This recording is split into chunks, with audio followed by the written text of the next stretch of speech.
I am E.G. Marshall. Welcome to the world of your own terrifying imagination. Since the beginning of time, people have argued about the existence of ghosts. They've been called variously wraiths, specters, phantoms, apparitions, shadows, or shades. But everyone agrees that if there are such things as ghosts, they are the souls of dead persons haunting living persons. And that's what our story is about. Ghosts. No one, Mr. Garth, whether professional ghost hunters or ordinary people, have ever been able to spend an entire night in that house. Well, how many have tried, Mr. Flanders? Well, I know of at least a dozen. And that's within the past 2 years. Well, did you get any reports from the professionals? Most sketchy ones. But they all say the same thing. That whatever or whoever it is that haunts that house, the manifestations are the most powerful and evil in their experience. They all mention nameless horrors.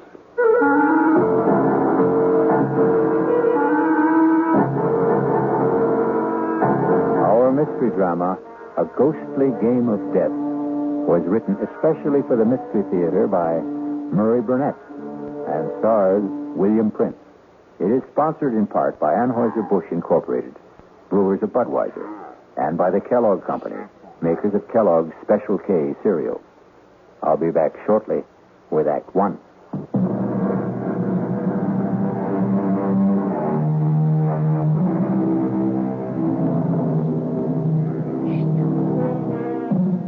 Nameless horrors. A nice phrase. But as soon as you put a name and identity to horrors, somehow they prove bearable. In the last century, people have shown that they can and do bear up under mass genocide and atomic bombings. But the horror that is nameless, that is the most fearful of all. And our spine tingler will try to put a name to one kind of horror. You are not real. There are no such things as ghosts. I'm just imagining things. But I see you. I see you. No, don't hurt me. Whatever you are, please, stay away from me. You want me to leave the house? I will, if that's what you want. Just please let me by. I'll go right down the stairs, walk out of the house, and never come back. Is that what you want? Please. No! Don't touch me! Let me out!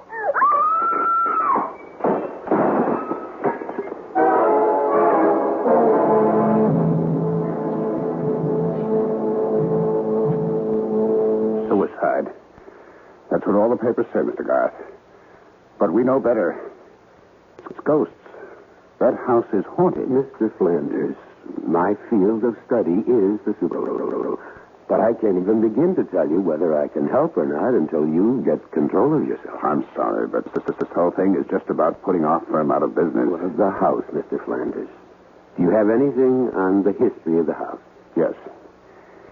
It was built in the early 1800s by a sea captain named Ephraim Hatch for himself and his bride, a young lady named Lucy Endicott. And they lived in it for some 4 years until the tragedy. Mm-hmm. You have the details? Well, Captain Hatch was supposedly a hellraiser in his youth, but also a great seafaring man.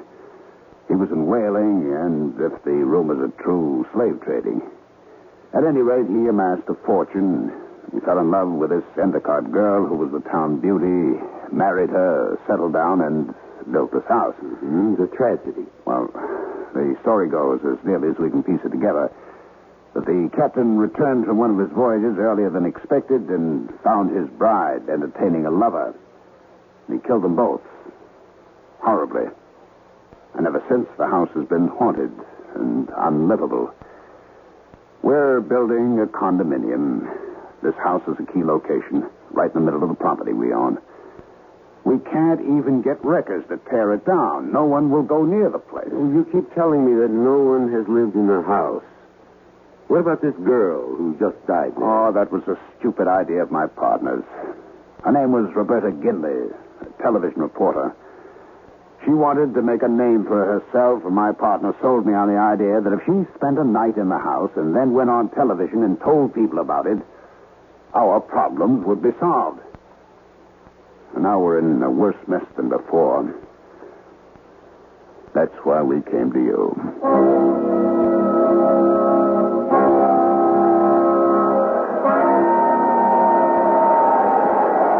Well, there you are, gentlemen. The haunted house. Well, is it always this windy, Mr. Flanders? No, Mr. Kelly.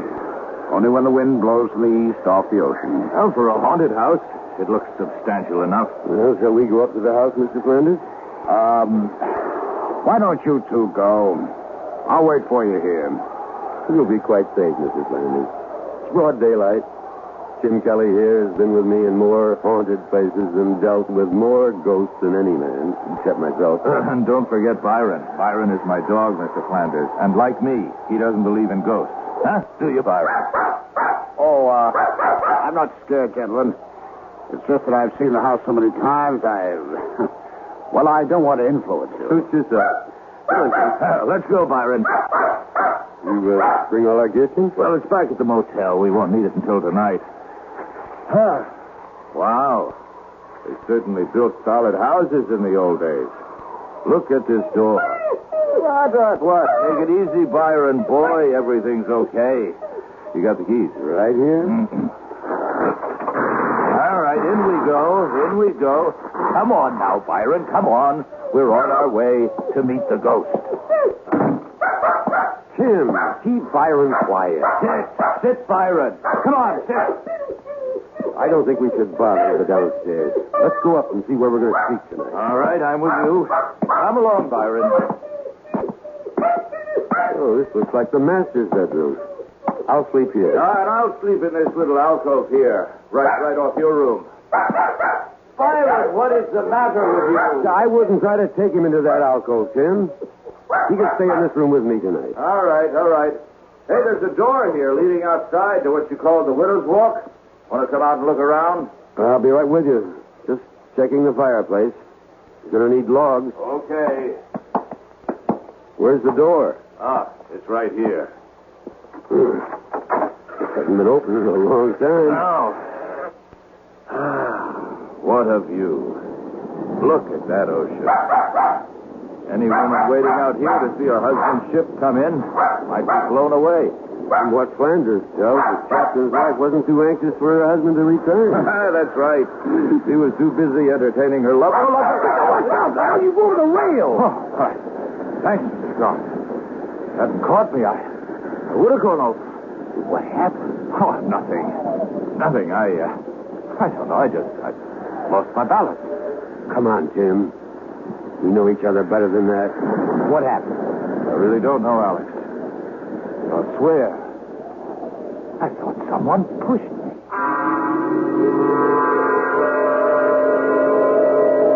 Mr. Garth, I'm not at all sure I'm doing the right thing, and I'll understand if you don't want to go through with this. I'll pay all your expenses to date. You're concerned about my safety? Yes. A real estate deal is important, but not that important. Mr. Flanders, you have nothing on your conscience.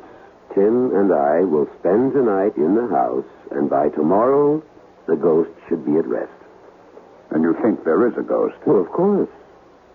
I just don't believe in its malevolence.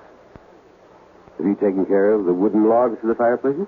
The men wouldn't go into the house, but you'll find plenty of firewood outside the door. Fine. Then I'll be on my way.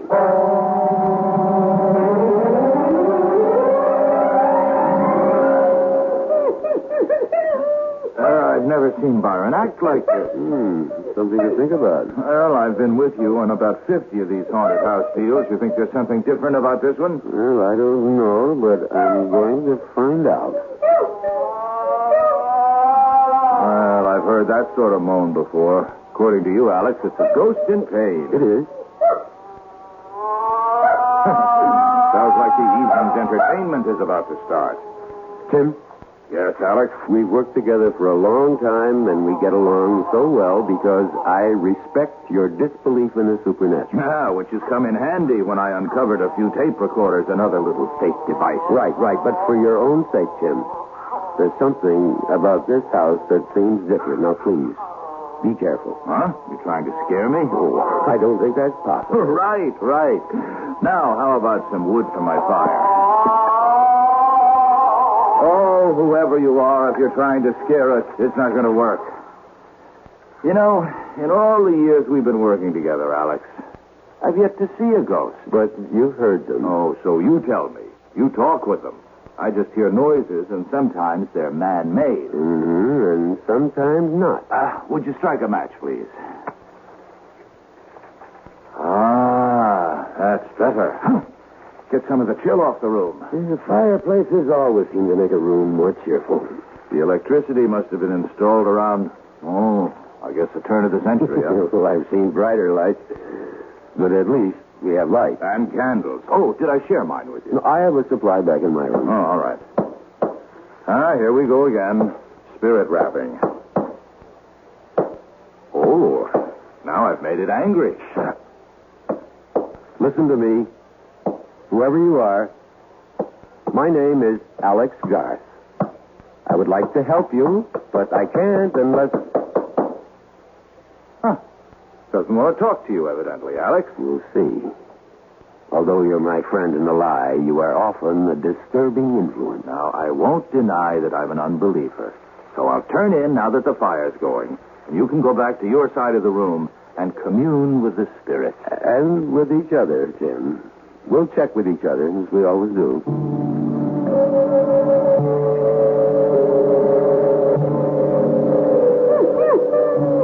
Oh, quiet, Byron.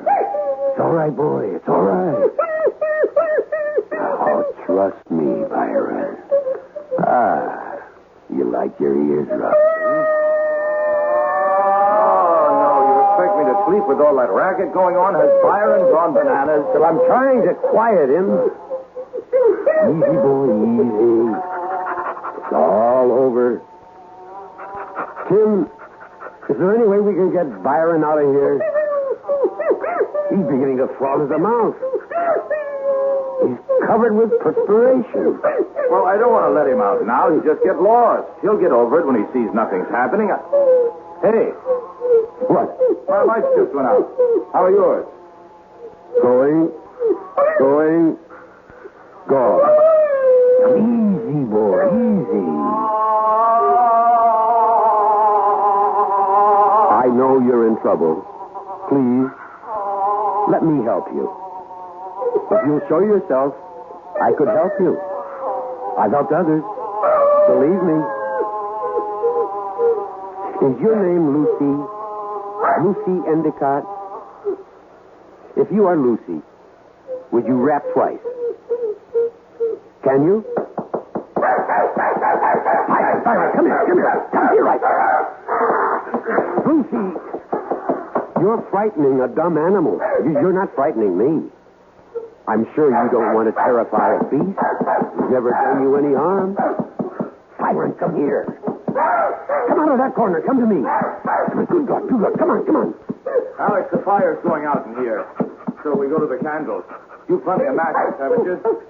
Yeah, I'm fine, but I'm really worried about Byron. Oh, somebody's playing games. I tried to find the fuse box if I could, but... Hey. What is it, Jim? Well, whoever's at the controls is pretty good.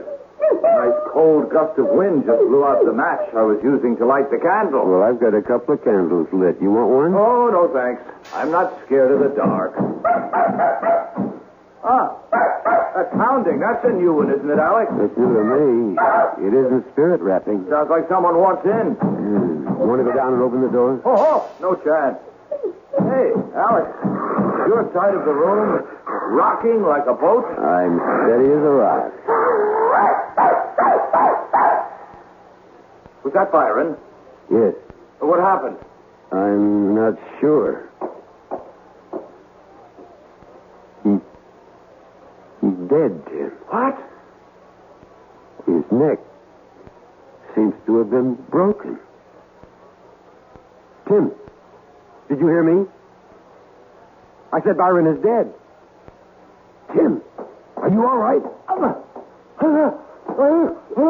Tim, what is it? Run! We are alive!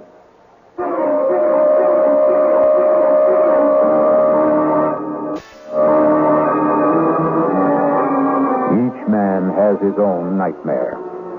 Something from which he will run, driven by the secret whips of his own fears.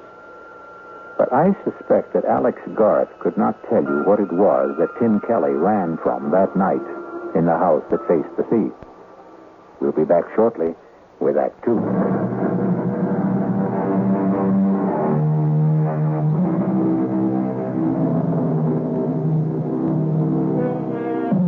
Alex Garth, authority on the supernatural, has undertaken to spend a night in a house so demon-ridden that workmen have even refused to tear it down.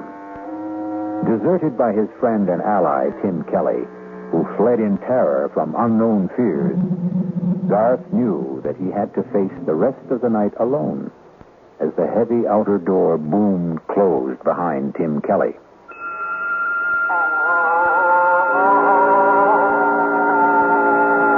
Will you show yourself now? I promise not to run away like my friends. You'll never find peace unless you let me help you. There can be no rest for you except through me. Do you think you're being punished for some sin you committed when you were alive? That isn't you. Is it, Lucy? Please, let me help you. I will not let you in, and I will not leave this house. Locking the room doesn't frighten me. I'm not afraid. Mr. Coggins! We've split a tough, fellas. Keep her steady or I'll kill you! That letter I received in Trinidad tells me that my Lucy, my wife, is carrying on under the roof of the house that I built for her with young John Rogers. So, Mr. Coggins, we're going to drive for home and to hell with the storm. Nightmares. We've all experienced them. But I venture to say that none of us has experienced the horrible sights, shapes, and sounds that Alex Garth saw and heard in that dark room of the haunted house for the next hour. And when he still held hard to his sanity and what remained of his courage, the apparitions changed in character. Garth no longer knew what was real and what was fantasy.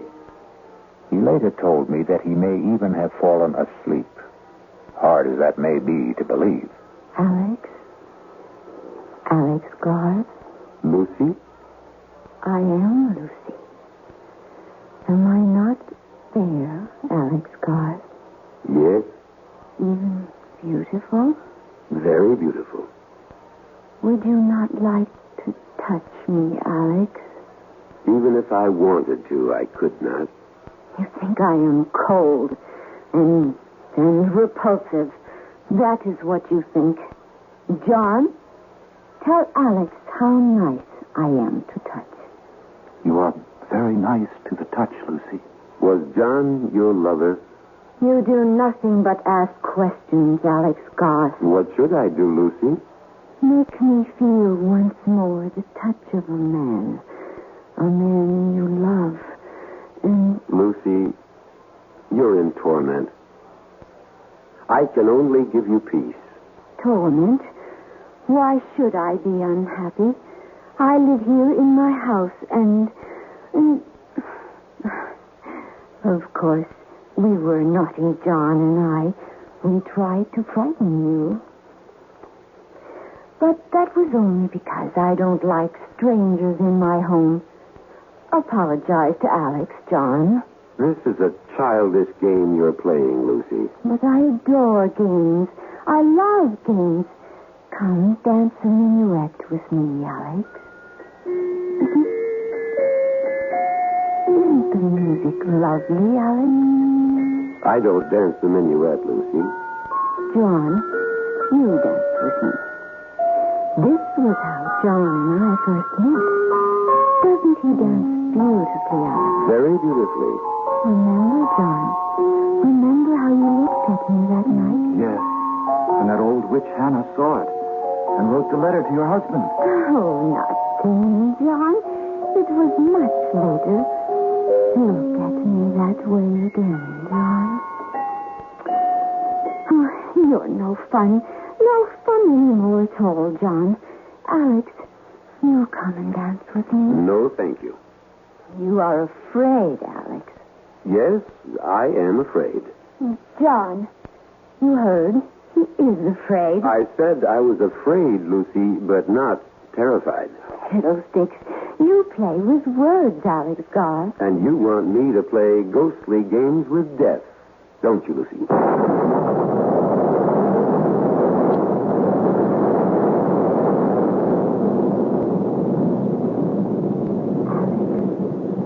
Alex Garth, wake up. I wasn't asleep. You are here to drive me from my home. Are you happy in your home, Lucy? I will not leave. You shall fail. Others have tried. Would you like to see what happened to those others? I have a mirror you can look into in my room, just down the hall. Look in that mirror if you dare. I think I've been given a fairly good idea already. Leave this house, Alex. For your own sake, leave. Tomorrow morning, Lucy. Tomorrow will be too late.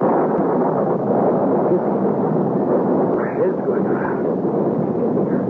Sit down, Alex Garth. The room will stop spinning. There. That's better, isn't it? I'm still dizzy. I warned you. Now, Alex Garth, now, look at me. Good Lord. You do not find me beautiful now, Alex Garth. Not now with the blood flowing from the wounds inflicted on me by when he murdered me. Not murdered. Executed. You would not like to kiss me now, Alex Garth. Stay where you are. You need not worry about my blood staining your clothes. It will not even show. Stay away. Stay away. I warned you, Alex Garth. You think no one would wish to embrace me now, with the cuts and wounds and blood disfiguring me. Is that what you thought? I am not listening. Someone will wish to kiss me. Someone who loves me. I will kiss you, Lucy. I will embrace you. And I will embrace you, John, my love, even with the blood flowing from your pores. I can't look. I can't. It will do you no good to put your hands over your eyes, Alex. You will still see the bloodied lovers kissing. No, I won't witness this horror. My thoughts are mine. And they're real. You're phantoms, and you don't exist. For many we don't. But you know that we do. We are here, and we are real. And the only way you can banish us from your mind's eye is to run. Run, as your wise friend did. Run, and you'll see us no more. No. No, Lucy. I'm not leaving this house.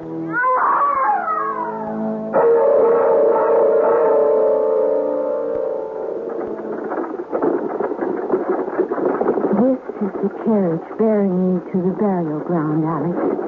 If you open your eyes, you can see into the coffin. The undertaker did a fine job. I looked almost as pretty as I did before I died. I was wearing the dress you've seen me in, Alex, and the only mourner following who wasn't afraid of my husband's wrath. The only person who didn't believe I was a wanton. Do you believe that? Yes. You do? Yes. Everyone feared Captain Hatch. And you, Lucy, most of all, you still fear him. No. Oh, why won't you go? Like you, Lucy, I am bound. How bound? By my knowledge, by my pride, by knowing if I leave now, I failed. You have stayed longer than anyone. Not long enough. You mustn't stay. What you have seen is... It will be worse and dangerous for you. Even more dangerous. mean, you're afraid for me? Yes. Why? You really don't know? Of course not. But you've seen John. Have you not noticed that you are very alike? Well, I really hadn't looked that closely. Would you? No, I believe you. Then you must see how dangerous it is for you now. Then help me. I cannot. If you would trust me and tell me what the control is, I could help. You're very wise, Alex, but this is something beyond your wisdom. Try me. It's impossible. I am held here by forces stronger than yours. How do you know what my powers are? I told you, you are not the first who has been here, but you are the bravest, and your courage will destroy you.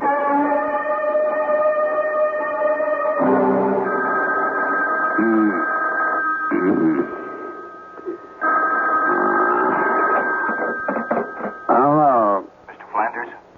Who's this? Kelly. Tim Kelly. Where are you? Boston. What are you doing Mr. in... Flanders, I owe an apology, but I owe Alex a lot more than that. Mr. Flanders, you've got to get Alex out of that house. What happened? Just get him out.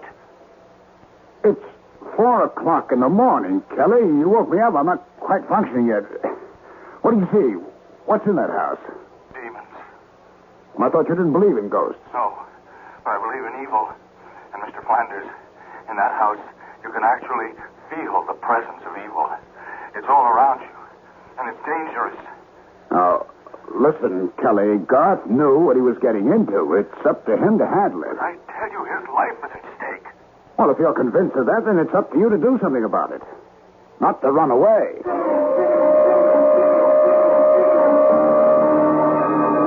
You speak to me of powers, Alex Garth, yet you are afraid to test them. What kind of test do you propose? The mirror. The mirror in my room. Let's go. Well, come on. I'm warning you, Alex Garth. Wait a second. Your death machine will not help you. Death machine. Oh, you mean the revolver. Call it what you like. It spits fire and noise and has been used stupidly by stupid people against us. Surely you know better, Alex Garth. Well, it gives me something to hold on to. Come on. You could try to hold on to me. This is your room? You fear to go in? Well, I'm wondering what it is about this room that... This is the room Tim ran out of, isn't it? The mirror is over here. Now, look in the mirror, Alex Garth. Look well. See, Alex Garth? Is that you, Lucy? It is I, Alex. She's a very young girl. And your schoolmates? Who are they? Schoolmates. Is John among them? Look. Look in the mirror. I can't make out the faces. Now you're grown. I can't. Oh! No! No!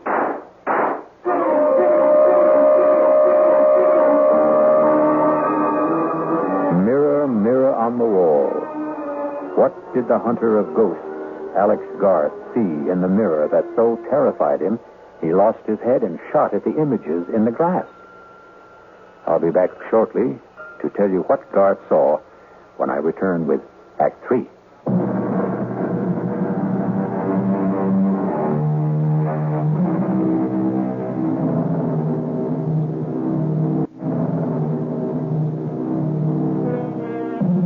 Some people believe in ghosts.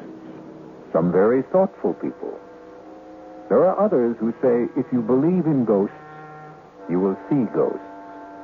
And Alex Garth, expert on the supernatural, is not only seeing, but talking to ghosts. As experienced and as cool a ghost hunter as Alex Garth has just committed the childish act of firing his revolver into a mirror, shattering the glass into 1,000,000 pieces, and doing the same to his composure. Stupid. Stupid, stupid. Breaking the mirror isn't going to change anything, Alex Garth. The only thing you can do is leave. I'm not leaving, Lucy, until dawn. If you stay, your mind becomes a mirror. A mirror for all the things you don't want to look at. Well, if I have to look, I will. Then farewell, Alex Garth. You and I will see each other, but we can no longer talk until you join us. Join you? You are doomed. You will join John and me here in my home for all eternity. And God help you, Alex Garth, because I no longer can. Lucy. Lucy, is that you?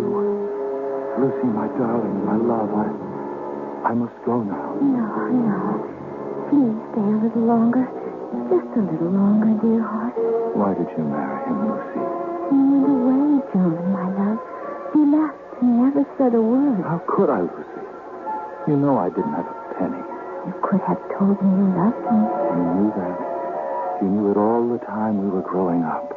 Sometimes when people grow up, they change, John. And I was afraid you no longer cared for me. That's why you married the captain. I didn't want to be an old maid. Oh, there was no chance of that. I was afraid. John. He was so strong. John, I'm going to have a child. What? I'm going to have a baby, John.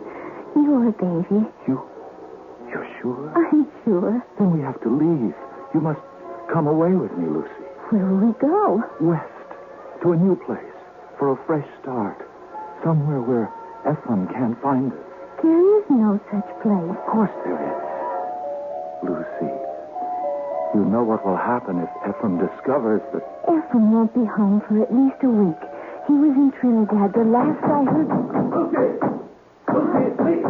Your husband. Come on down and unbolt the door. What do we do? Hide. I must let him in. Where? Anywhere. Quick. There. In my wardrobe.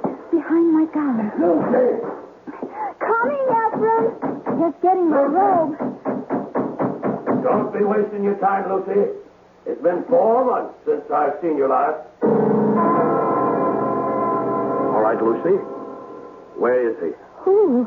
John Rogers, your lover. Have you gone mad, Ephraim? Aye, maybe. Mad with jealousy.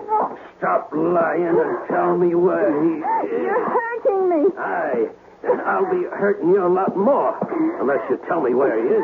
Who put those terrible ideas into your head? The widow Davies, that's who.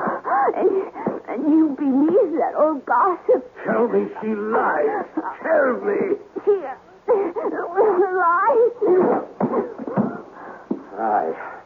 Lie there and snivel whilst I roust out your fancy man from wherever he's cowering. There's no one here, Ephraim. God is my witness. No one. Here it goes. Well, for your sake, I hope you're right. But the widow told me she saw him sneaking into this house tonight. She lied. She lied. Maybe. And now, how about your wardrobe? Ephraim! I am with child. Get up on your feet. The child is yours, Ephraim. Your child. You think I'll have my wife carrying another man's child? No. Oh, you'll be killing your own child. Liar. Cheat. Stop. He's here. The man who got you with child. Then come here and stop me. Come on. No. You know I can't do that. Can't? You mean you won't? You know as well as I do that I've never had anything to do with your wife. Just as you know very well who I am. What I'm trying to do here. Then do it. I'll match my blade against your pistol anytime. Captain! No, John. No. So, you came out at last, did you? Now, tell me how you like the taste of steel. Here. Have another drink, Garth. You look as if you need it. Flanders, there isn't enough liquor in the world to warm me. Not after what I saw at your house. Then it is haunted. By ghosts beyond anything in my experience. Can you help me? I hope so, but I'm not sure. I managed to stay the night, and I barely managed to survive. There's one room in the house that seems to be the focal point of all the manifestations. That's the room I believe was occupied by Captain Hatch's young wife, Lucy. That's the room from which Tim ran last night. And that's the room in which I saw things no man should ever have to see. And you propose? To hire some workmen? No, that's impossible. I told you what happened when I had work. I can understand why no workmen from around this area will go near the place. I intend to import a couple of men I've used before. Well, you could try it, but what would you want them to do? To dig into and around that room and see if we can find something that will account for the hauntings. We? Well, you and I will be with them. Correction. I hired you, Garth. You'll be with them. And report back to me.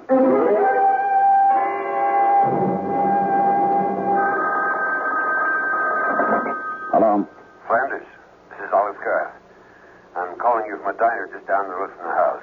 With good news? With news. My workman walked out. Well, that's that.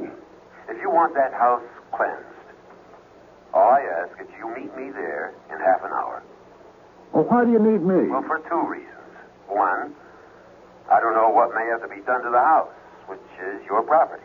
And two, I don't think one man can do all the necessary digging that may have to be done.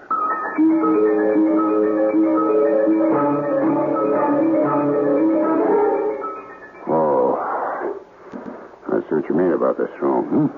Yeah, we'll try not to think about this house or the stories about it. Just hand me that hammer. What do you want with a hammer? I'm going to test these walls, the floors. You think there's a secret passage or some nonsense like that? Well, I don't know what there is, but there must be something. You'll have to take my word for it that what goes on in this house isn't an ordinary lost or restless spirit seeking solace. It's something that's planned and controlled. How? That's what I hope to find out. Ah! Here. You found something? I think so. Listen. That sounds hollow. Yes. And the further down you go towards the floor, the hollower it sounds. I mean that crowbar. Well, maybe we should let things be. Not if you want to rid the house of the ghosts. Well, what will we find? Lord knows. Here goes. I know. Wait. Can't you handle this without me? You scared? Well, I think I'd feel better if I stepped outside. Be over in a minute. I don't think I'm going to be able to stand this. Well, just think of something else. You get a thought, and you hold on to it. Well, I can only think of the sea and the storm and the ship driving and a woman. Flanders, hold on to me. Hang on. And look. Look, there's nothing down there but a room. Look for yourself. God, why should I be so terrified? Why do I want to run? There are steps. Come on. No, you want me to go down? Come on, it's only an empty room. I'm not so sure it can. Come on. Steady now. What's that? It's a table. There's something on it. I know. Let's see. It's just a plain saucer. Yeah, the saucer's plain. But look what's in it. What is that stuff? Well, I'm not sure, but it looks to me like something like mercury. I'll bet there's mercury in it. We'll have to have it analyzed. What's that on top of it? A needle. Look at it spin. I see. But don't you see anything else? No. Well, look under the saucer. Looks like a slip of paper. It does indeed. Let's have a look at it, if I can get it out without disturbing the... There we are. There's writing on it. What does it say? As moves this needle, so moves my will. Accursed be this house and all who dwell therein. See to it that they find neither rest nor tranquility, but be doomed to eternal agony and torment beyond the ken of man and woman. To which I affix my seal and signature, Ephraim Hatch, master of the schooner Lucy. Do you mean to tell me that this piece of paper, that saucer of liquid and a needle... Look out! The saucer! Be careful! Oh. Quick, the ladder! Hurry, Flanders! The smoke! I can't breathe! Up the ladder, quickly! I'm right behind you!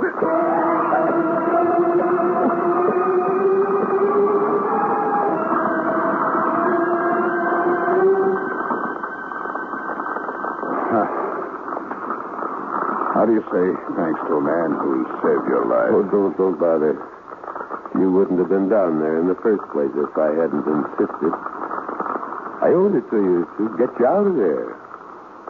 God. Yes? I want to explain about my upsetting the saucer. I wouldn't say this to anyone except you, but I'll swear that something pushed my hand. Do you believe that? Yes, Flanders, I believe it. And now your house is cleansed. The fire will see to that.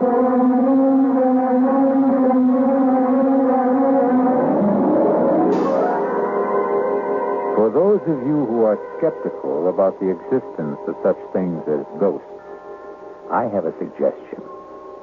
Find a house reputed to be haunted and spend the nights there. And then let me know about it. I'll be back shortly. Alex Garth is still an avid investigator of the supernatural. However, he has a curious reluctance to tell people about what he saw during the night he spent in that house on the New England coast. And he never admits that many times in the dead of night, he sees again the face of Lucy, her lover, and the terrible sword of Captain Ephraim Hatch. And he awakens with his mouth open in a soundless scream. Our cast included William Prince, Ralph Bell, Joan Tyson, William Redfield, and Gil Mack. The entire production was under the direction of Hyman Brown. And now, a preview of our next tale. Are you saying the legend is true that Millie has offended the beast goddess and is being punished? I don't know what I'm saying. But look at her. She's flushed, breathing rapidly. She could burst through that sedative any minute. Kevin, I'm so hungry. Try to rest, darling. I'm going to speak with the hospital in Rio. I'll describe her symptoms. They'll arrange together then. My wrist. Oh, my wrist. Oh, Doctor. It's burning. Oh. Look at her wrist. Look at her wrist. Something's on it. It's a design. It's the shape of that bracelet. Kevin, it's your imagination. Is it? Look. Do you see that symbol? It's on every ornament worn by the goddess. The design decorates her dress. It's just a raw, ugly scar. But it's her sign. The sign of the beast goddess. This is E.G. Marshall inviting you to return to our Mystery Theater for another adventure in the macabre. Until next time, pleasant dreams.